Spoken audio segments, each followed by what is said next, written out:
It's Brodie Lee. I'm sorry, guys. It's just, I don't feel like doing Brodie Lee this week. I'm sure I'll cover him at some point, but I just really, we're really close to the infamous 69.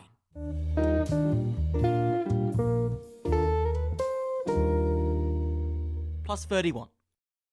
And I realized after doing the New Day episode and the Jericho one that, I really need, a ratings draw. And don't get me wrong, Brodie is a ratings draw. It's just, there's someone else. I can't quite put my... Get some of that milk, baby!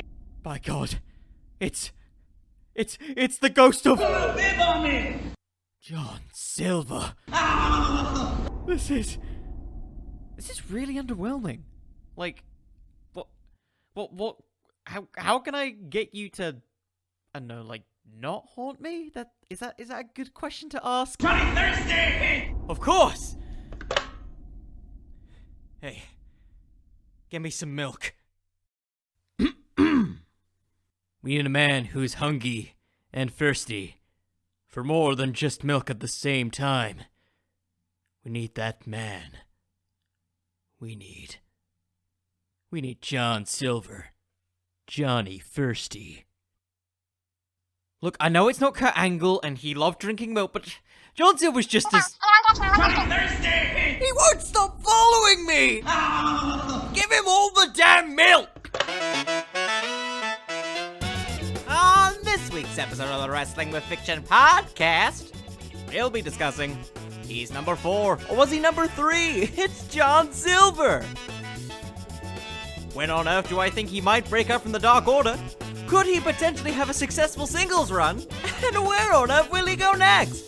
So for now, tell your friends, tell your friendliest friends, tell them all about this new and exciting edition of the Wrestling with Fiction podcast!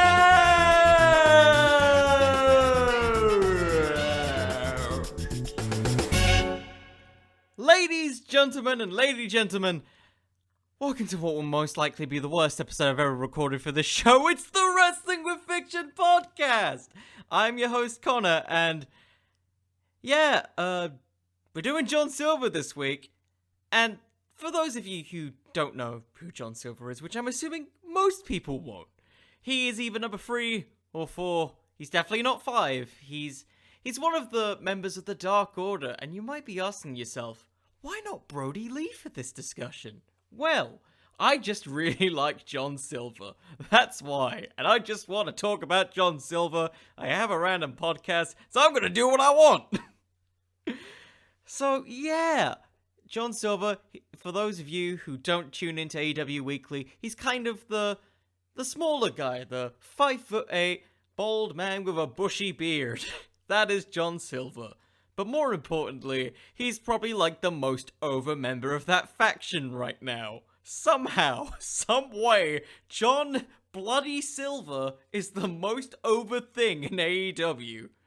Okay, maybe not most over thing, but pretty damn close. So yeah, this is going to be a whole discussion on him and his rise to prominence and where on earth he could go with it. So if you've never seen the show, this is kind of the parts where I just kind of book feuds that I'd quite like to see John Silver in. It isn't quite fantasy booking, but it is fantasy booking. It's just me just saying what I'd like to see. So, on to the topic, John Silver. Part of the reason why I wanted to do an episode on him, I just saw a bunch of his indie work, and he just had a really freaking awesome match this week on AEW. If you haven't seen AEW this week, what are you doing? Go take some time out your day. Watch the full 2 hours. It's a really good episode. Probably one of my favorites since AEW started. And it main events with the Dark Orders, John Silver and Alex Reynolds, the Young Bucks, FTR, and Private Party. And Jesus Christ, John Silver. He somehow does a Cesaro spot better than Cesaro. The man did a freaking cannonball into an uppercut, into a big boot, into a dive across a barricade. got back in and did a tag team move and nearly won. I don't know what else to say. If that didn't make you feel just a little bit more impressed, then maybe the bit where he's just Johnny Hungiee, Johnny Thirsty. He's getting so much more opportunities. And with those opportunities, we may as well just get to the first thing. I just want to see him wrestle FTR. I want to see Alex Reynolds and John Silver just have a match with FTR. I'm not going to lie with you. It feels like something that I know we're going to that Young Bucks dream match between Young Bucks and FTR. But god damn it, I really wanted Alex Reynolds and John Silver to win. And I can understand why they wouldn't win. They're not in AEW storyline continuity as like one of the top 5 tag teams. But I think there's a story there you can build with them. Like, FTR has this current thing with the brush of greatness, where it's like 20 minutes, and if it goes to a draw, FTR wins. You have to be FTR. And I understand you might be asking yourself, John Silver's a heel. Alex Reynolds is a heel. The Dark Order are the heels.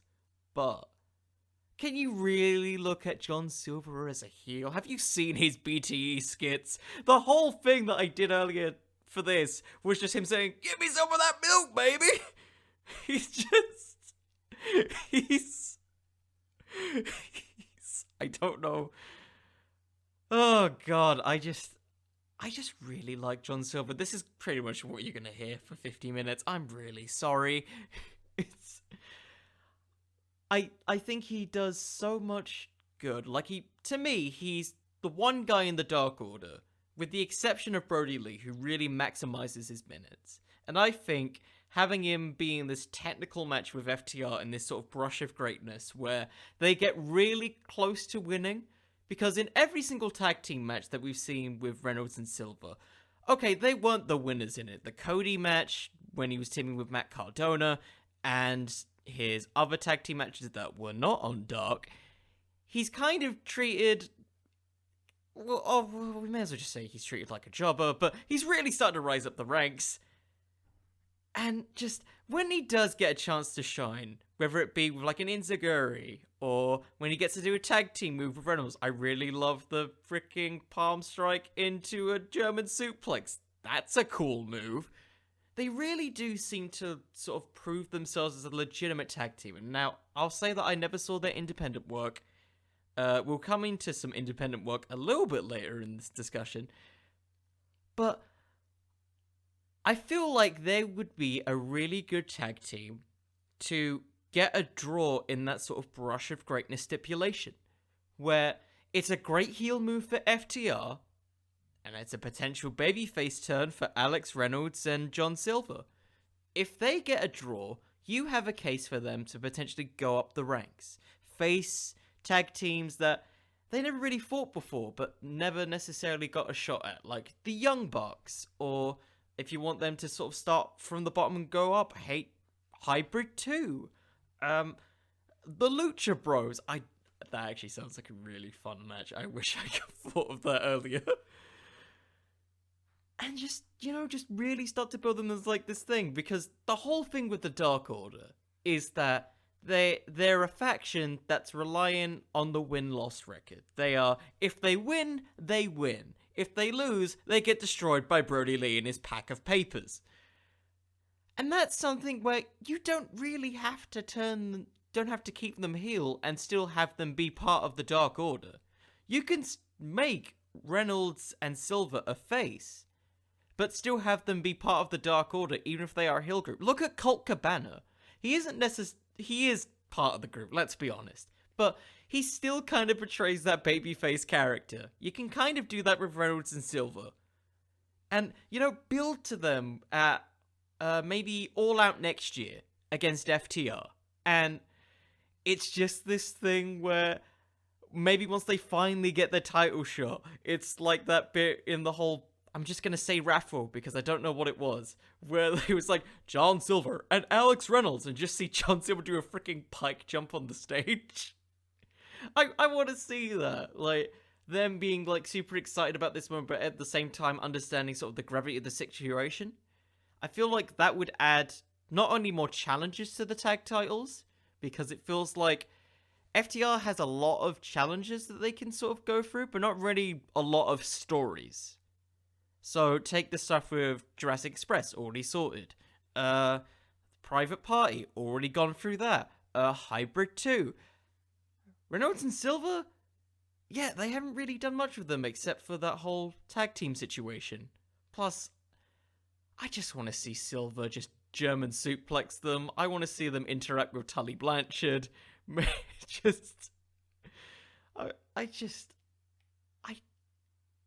love this team. Yeah, so that's kind of the initial thought with it. Kind of to maybe see if you want to experiment with a John Silver babyface run. Also get them over as more of a legitimate threat, because it doesn't look like they're going to be using Stu Grace and Evil Uno in that position, because they've kind of been stagnant on television. They haven't really been doing anything. And plus, like, strike while the iron's hot with them. One of the main things that I remember from... I was watching the AEW post-show recently, and it was the end of this week's show, and I don't know who it was who came in during when Tony Schiavone was asking questions, but they mentioned specifically how during that main event, even though they all thought the Young Bucks was going to win, everyone was behind John Silver and Alex Reynolds. What year is this? We're on a podcast episode where we're talking about John Silver over Luke Harper. 2020 is a weird year, and 2020 is just a weird time of wrestlers getting over, but we can't really tell because of crowds. And I feel like it's a very poignant thing that if crowds were still a thing currently right now, I'm just gonna go off the coattails of Dave Meltzer. John Silver would probably be one of the most over things in the company right now. And I think the company's really starting to recognize it. Like, he's being featured more on Dark, he's getting more wins. All of a sudden, he's like a much more featured player in the Dark Order. He doesn't have to constantly wear the masks, like 5 and 10. I think they have plans for Silver, and it's because of those plans and his more frequent use on television that I really want to see a John Silver versus Cody match. And now you might be thinking to yourself, but Connor, Brodie Lee's the next man who's gonna face Cody after he faces Darby Allin and Orange Cassidy and maybe Ricky Starks. But come on, there's stories that can be planted with this. We know how much Cody loves his Road 2 series. John Silver, for a lot of Brodie Lee's big matches for the TNT Championship, has been the main source of interference. And in addition to that, he's kind of also been, I guess, Brodie's biggest cheerleader? I guess that's a good way of describing it, but Brodie Lee just doesn't like him. So you can play this off as, like, John Silver really wanting to impress Brodie Lee by, in his own words, softening him up for his title match with Brodie Lee down the line. Plus, Cody wouldn't really necessarily disagree with it, because his character's all been about, I'm the face of TNT. Don't worry, men. I'm Cody Rhodes. Cody Rhodes. I have Dream on my chest. And it'll be the Battle of Chests. Because, okay, maybe it won't be the Battle of Chests, but you get the point, right? Plus, you got the whole history with the tag team match that Cody and Cardona had with Reynolds and Silver, and you've also got the stuff with Brodie Lee. You can play off maybe Cody, as he's done in previous TNT title matches, underestimating his opponents. I feel like he could really underestimate John Silver, and we could get some bloody good near falls. Like the German suplex that John Silver does. His surprising strength. We'll get onto his surprising strength later. And I feel like he could have a really good counter to the Crossroads. I don't know why, it's just a guess. But I feel like he's that weird mix, John Silver. He's got that Neville build. The Neville build, or the Pac build, or whatever, Neville Pac build. Where he's a smaller guy, but he's a big boy. And big boys in pro wrestling, the biggest boys, have all of the biggest moves. Like the German suplex, the shooting star press. I don't know if he does a shooting star press, but I bet he could. This match doesn't have to be a big pay-per-view match. We've seen it with sort of Cody's title matches before. All it needs to be is just a showcase for John Silver, because he's already over. Like, he's gotten over through BTE, the same thing that got Flip Gordon over from back when that happened. And it's just one of those organic things that I think, just do it. It doesn't have to be this thing where John Silver overcomes the odds and wins the TNT Championship, because at this point in his career, you don't need to do that. All you need to do with him is just give him credible showings. Like, he's a young guy. I think he's 29, I believe. It's just the case of giving him a good showing. And I feel in turn for doing this, you establish John Silver as maybe a mid-card threat. Which, the Dark Order doesn't really have many mid-card threats. Let's be honest. Like, we got Evil Uno and Stu Grayson, who, for whatever reason, aren't being featured in wrestling in any form of capacity. Sure, they've got Anna Jay, who they're treating as kind of more of a serious threat at the moment.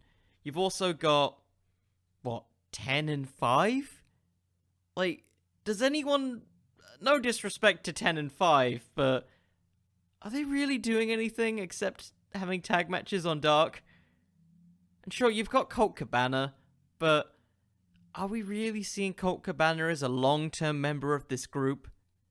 I'm sure that he's been part of the group for this amount of time now, but if we're talking about long-term potentially, John Silver, I think, is the guy you want to sort of put the group around. Like, he's already been given the role of being the recruiter of the Dark Order. I imagine he will definitely have backup in the match. Hell, I wouldn't mind seeing him have a thing with Alex Reynolds in there. You know, maybe distract the ref, tag team offense, Alex Reynolds slides out the ring. Maybe get the old shards of the TNT Championship that the Dark Order had and just knock it over Cody's head if you want to bring back the salt in the wound of what happened, say, a couple months back. And yeah, you can have it where John Silver gets a bunch of these near falls and doesn't really lose anything from it. Because in the eyes of the audience, he nearly beat the TNT champion, Cody Rhodes, who is, it's fair to say, he's the face of AEW. He's the guy who essentially established the company, and Silver doesn't really lose anything, he only really gains from it. Plus, imagine all the skits that we'll get with Brodie Lee. Just say, God damn it, Silver! And just chucking papers at him. Maybe, like, he gets demoted from his recruitment stuff in the Dark Order, where he's now, like, vice recruiter, and he's just trying to sort of, like, get people to go to the actual recruitment service. I don't know. Do I think that would be funny? Maybe. I don't write BTE. It's them. I'm sure Silver will figure it out.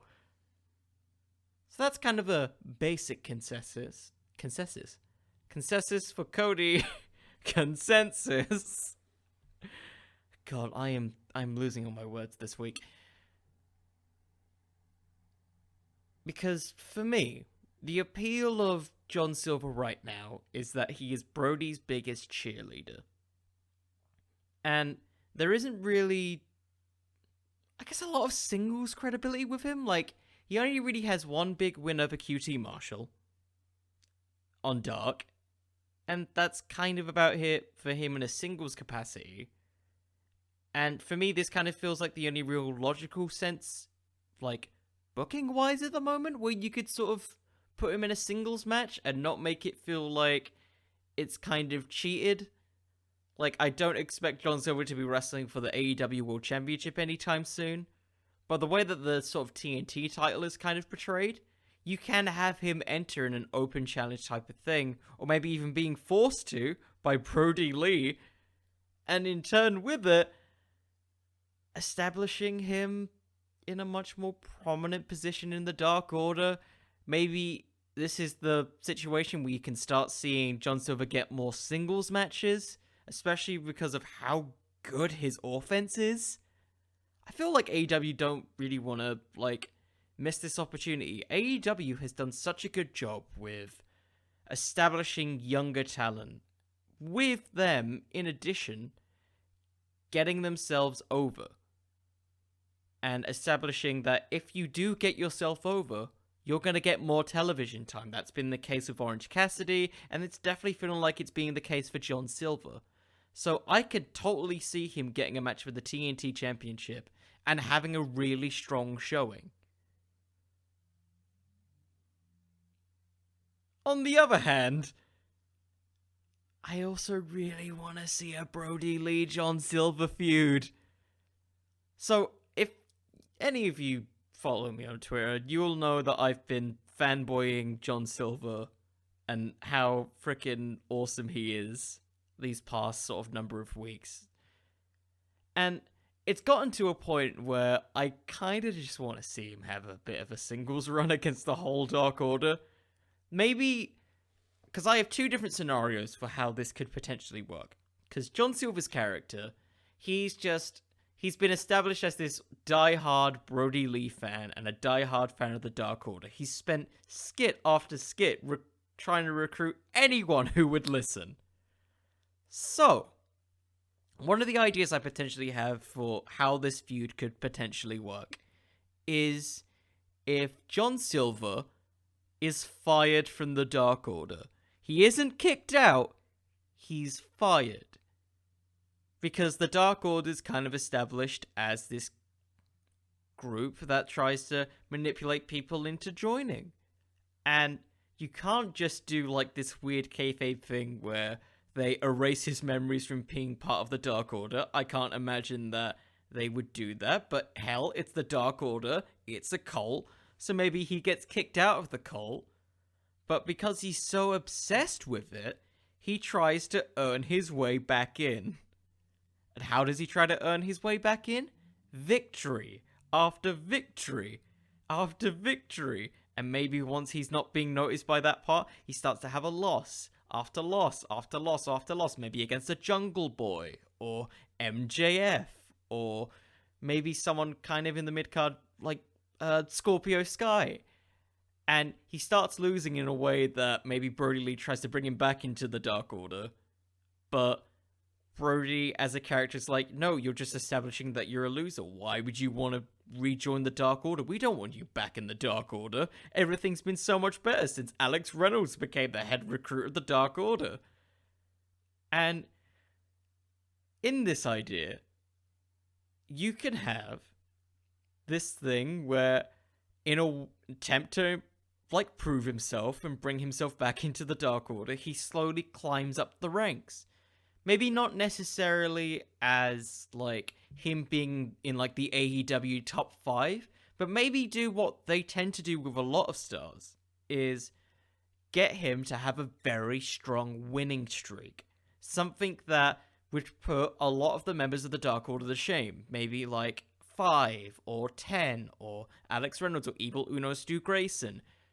And what I propose is what you would do with this is that you'd put him in a gauntlet match against all the members of the Dark Order, excluding Anna Jay, in which you start with not Stu Grayson, 5, get over his power offense, his German suplexes, his speed.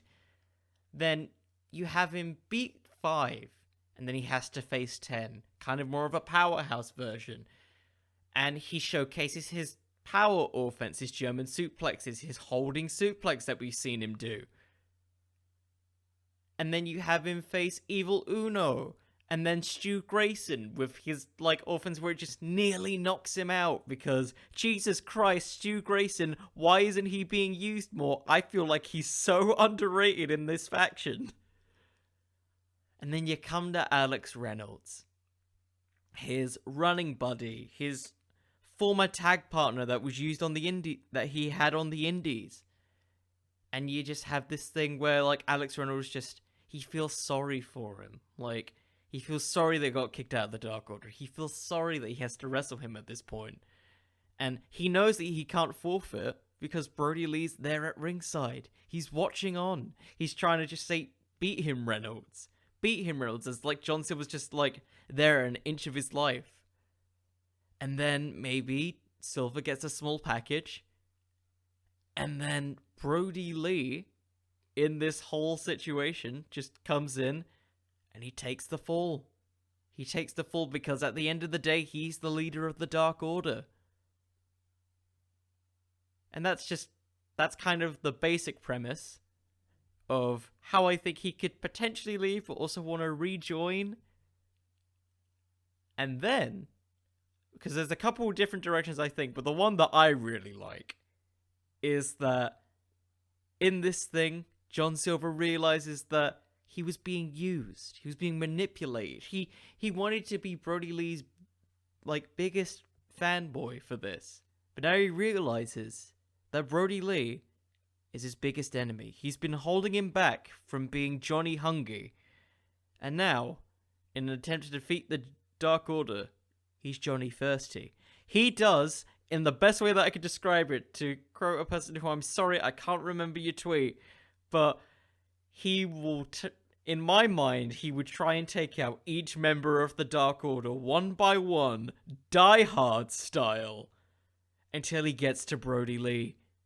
The man that he trusted so much, the guy who he believed in and really took a chance on him when he had one of the fastest losses in AEW history to Jon Moxley.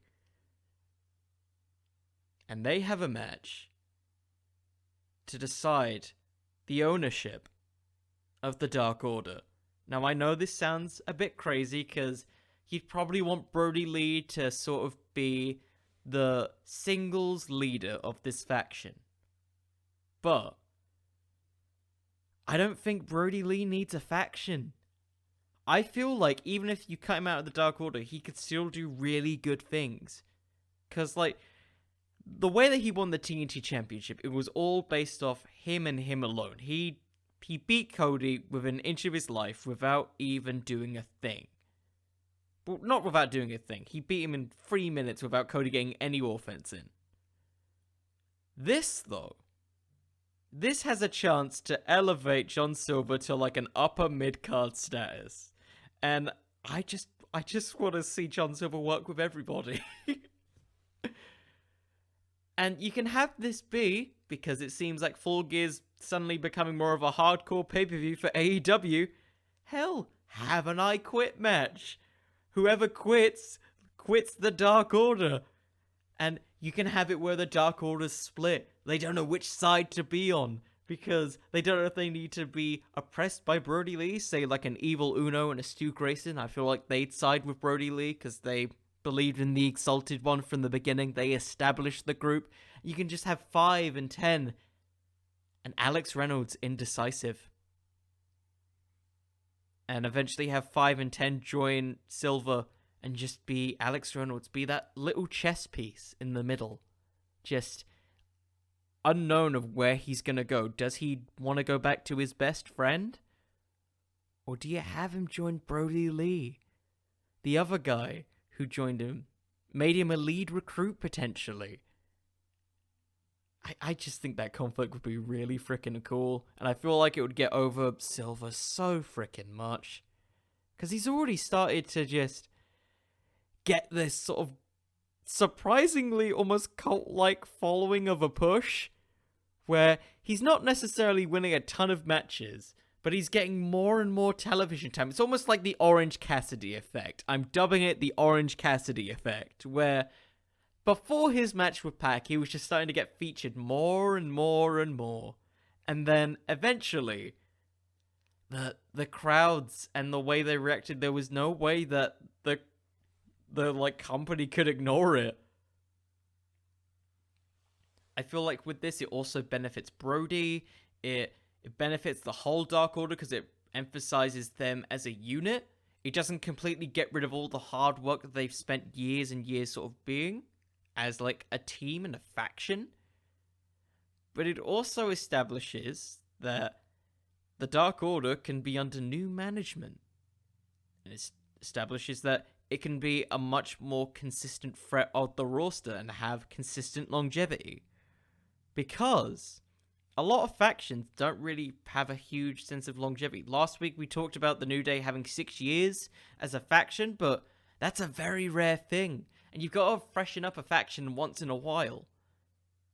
And I feel like this could be the thing. Because don't get me wrong, I love the Dark Order as it is right now. But in a couple years' time, is the Dark Order really going to be the same? Especially with how Brodie Lee is, like, even, like, BTE skits and in his, like, things that he does currently on television, he's already, like, constantly, like, abusing his faction members. You gotta imagine at some point, there's gonna be a revolt of some kind. And the only guy who I think could do that and sort of establish it is John Silver. I don't think Alex Reynolds would, because he's kind of the straight man of their double act. Evil Uno, I don't think he's over enough to do it. And Stu Grayson, he's such a good wrestler, but to me, he kind of feels like...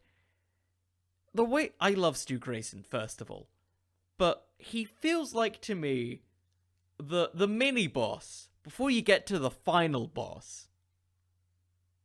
He feels like, to me, especially in the way that Brodie Lee treats him in the Dark Order, as kind of the, like, second in command.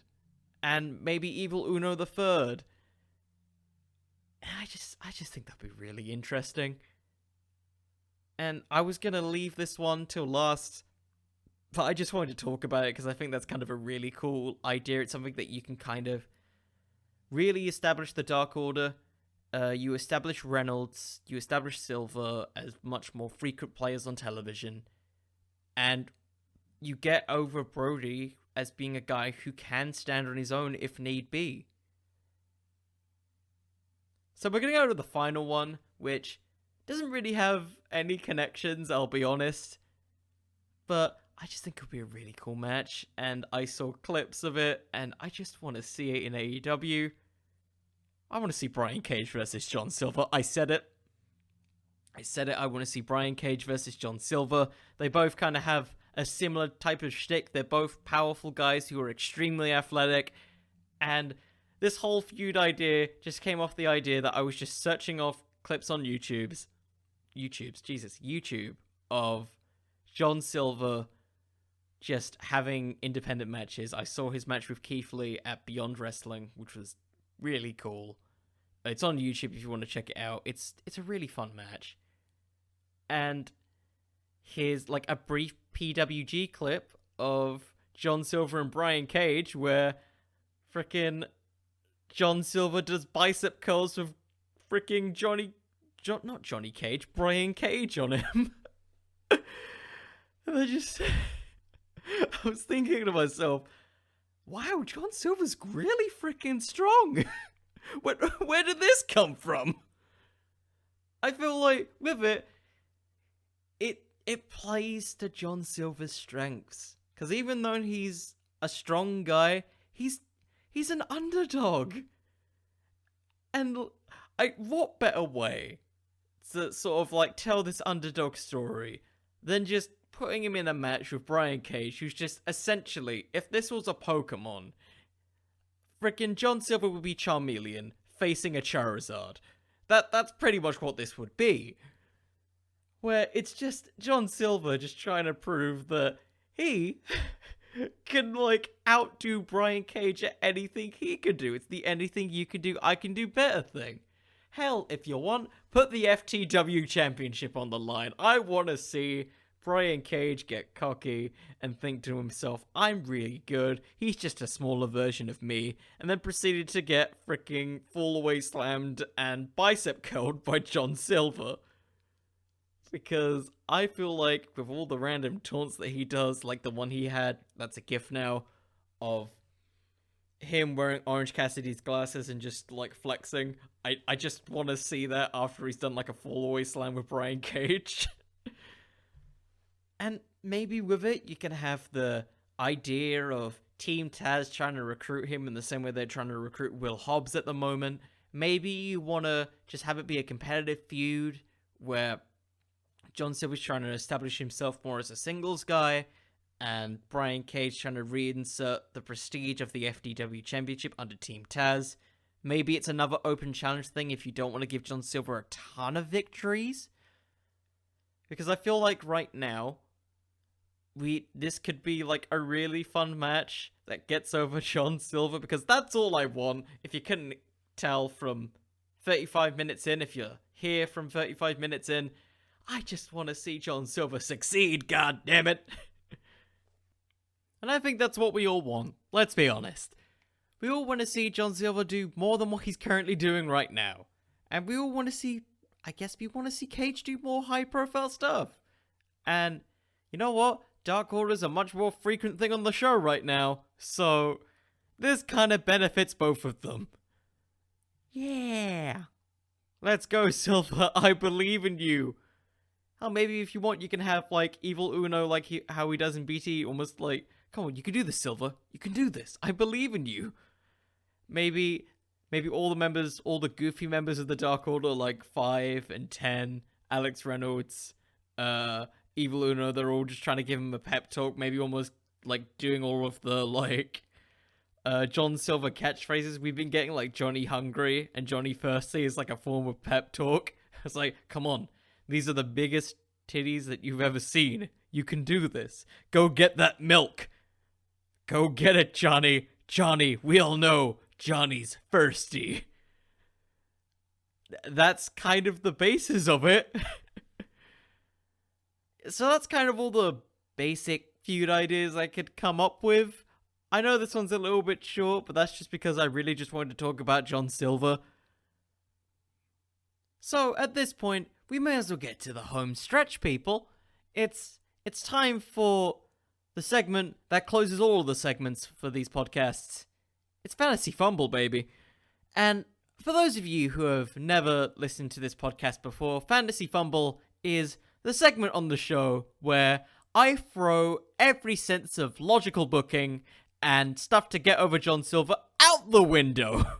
It's the segment on the show where I try and book the weirdest, wackiest, and or most fiction-filled storyline that I can come up with. So, without further ado, ladies and gentlemen, Fantasy Fumble will begin in 3, 2, 1... Fumble! Let the dumpster fire begin!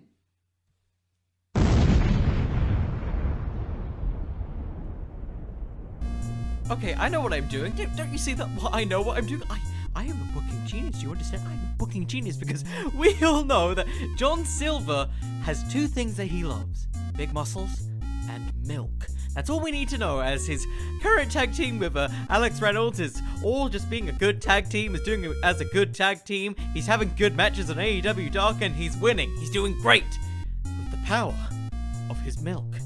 Because you know that John Silver is a growing boy. It doesn't matter that he's 30. And he's just a growing boy, you know? And as he's doing this, everything is going great until the milk goes missing. By who, you may ask? The milk is gone missing? Is it in the Dark Order places? No. Is it in the cubicles? No. Where's the Dark Order Kool-Aid? It's gone! But where, you may ask? Nowhere. Because it's been drunk and consumed by the Hybrid 2. You see what I did there? Because you know what they are. They're people who are... They listen to their dubsteps. You know their dubsteps, the way that they constantly listen to high-pitched music trying to think that they're cool, that they're the cool kids on the block. And, you know, Alex Reynolds and John Silver, they're not considered the cool kids. Anytime that they went, anytime that they drank their milk, people thought they were uncool. But really, milk gave them superpowers. It gave them all of their strength. All of their latest victories were defined on them both being good, independent, growing boys. Then everything went wrong. The minute that milk was gone and consumed, the Hybrid 2 started getting victories. Submission victories, pinfall victories, countdown victories. That's the Dark Order. Silver slid from silver to bronze. He went down and down the cards. Even 5 and 10 were getting victories over John Silver and Alex Reynolds. What were they to do? Well, they had to look and recruit and find their milk. And so it began the journey of John Silver and Alex Reynolds to look across and find their milk. They know the perpetrators. They looked in their rings. They tried to interfere in their matches. All the Hybrid 2 did was drink their milk and win more matches despite the distractions. It's at this point, and we get John Silver cutting a promo about how he ain't as much of a beefcake as he is now. He's more like a beef sandwich, because he's caught between his commitments to the Dark Order and his requirement for milk.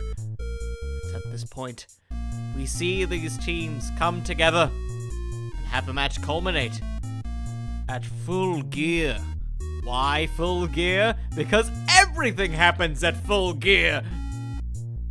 And so, John Silver and Alex Reynolds get training. They lose, and they continue to lose, and lose, and lose, as they try and find their strength without the power of milk.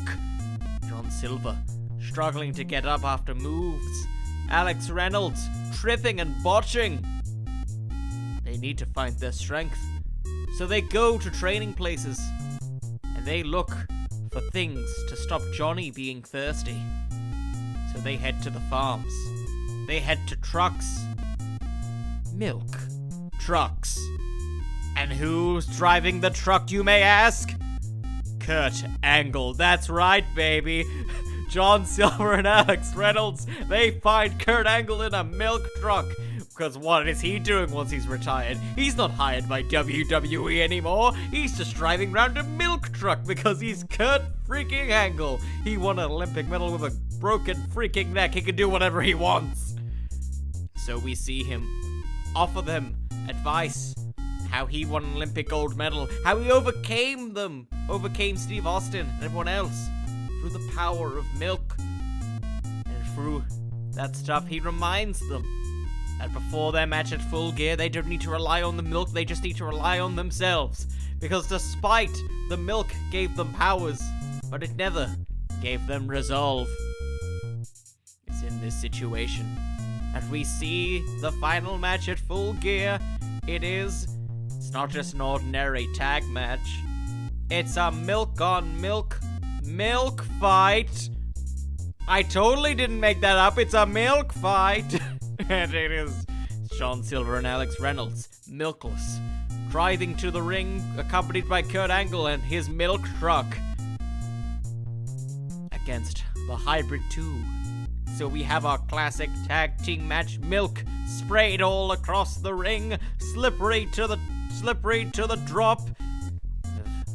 High-flying maneuvers over cartons of milk, milk being flown across from topes, suicidas, uppercuts with milk, milk glasses being hit open the head. We have seen chaos truly unfold through the power of milk, blood-stained milk, all churned to the powers of power and grief.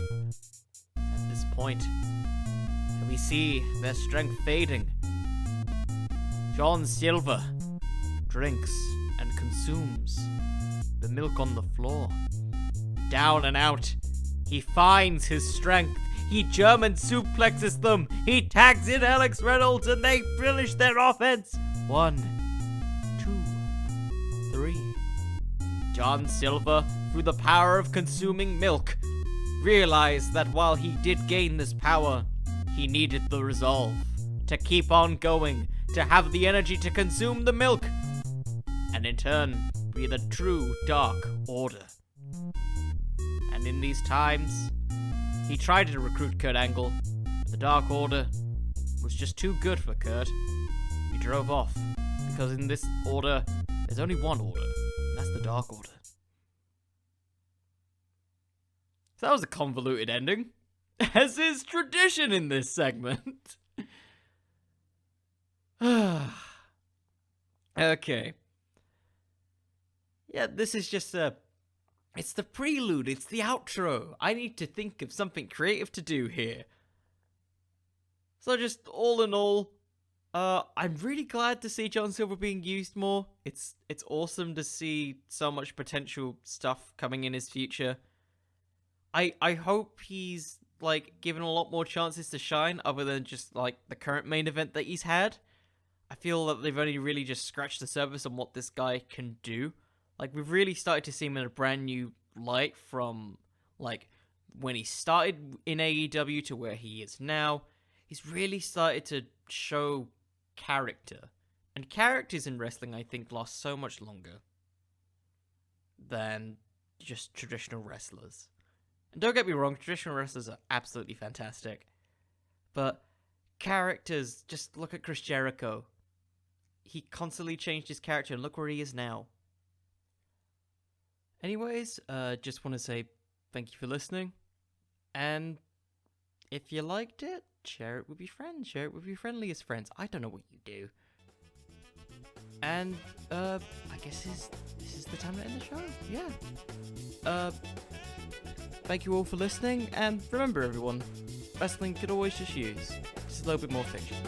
See you all. Good night, everybody.